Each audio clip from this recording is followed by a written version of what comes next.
Unlike traditional currencies, Bitcoin maintains a fixed issuance schedule, which contributes to its scarcity. There's a maximum supply of 21 million Bitcoin that cannot be changed without a majority consensus of the network. This maximum supply also sets Bitcoin apart from most other digital assets. Unlike Bitcoin, many other tokens lack a predefined cap on total supply. This can make it difficult to predict future supply, which is not the case for Bitcoin.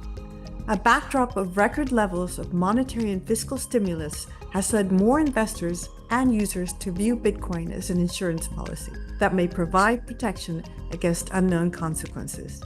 These types of macro environments have historically tended to benefit scarce assets whose supply cannot be altered.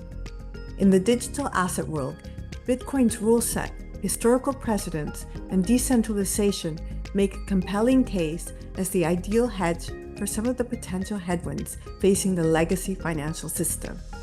This means that Bitcoin could be viewed as an alternative method to store long-term value. Also, its digital nature allows users to transact globally without an intermediary. This value proposition is further enhanced by the fact that Bitcoin is global, neutral, and censorship-resistant. This applies to both the large and small-scale use of Bitcoin. Individuals, banks, and even countries can use it as a medium of exchange and store value.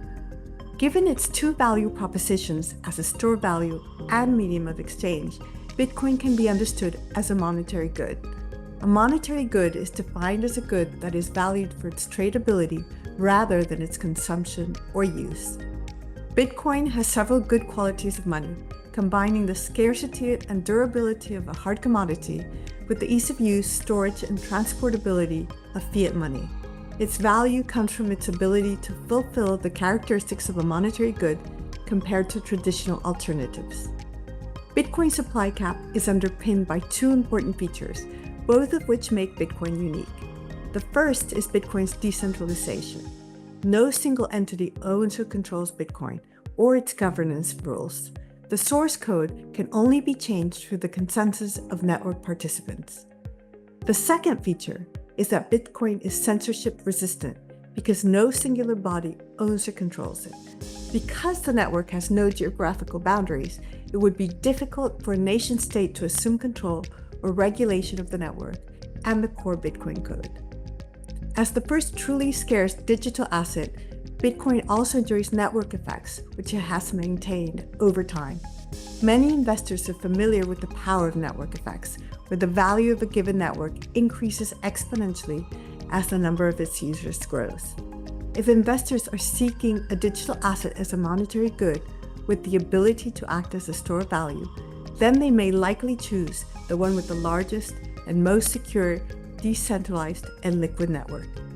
Thank you for following along with our About Bitcoin video series. If you're not already, be sure to subscribe to our YouTube channel and follow us on LinkedIn and X for our insights into the latest digital asset developments.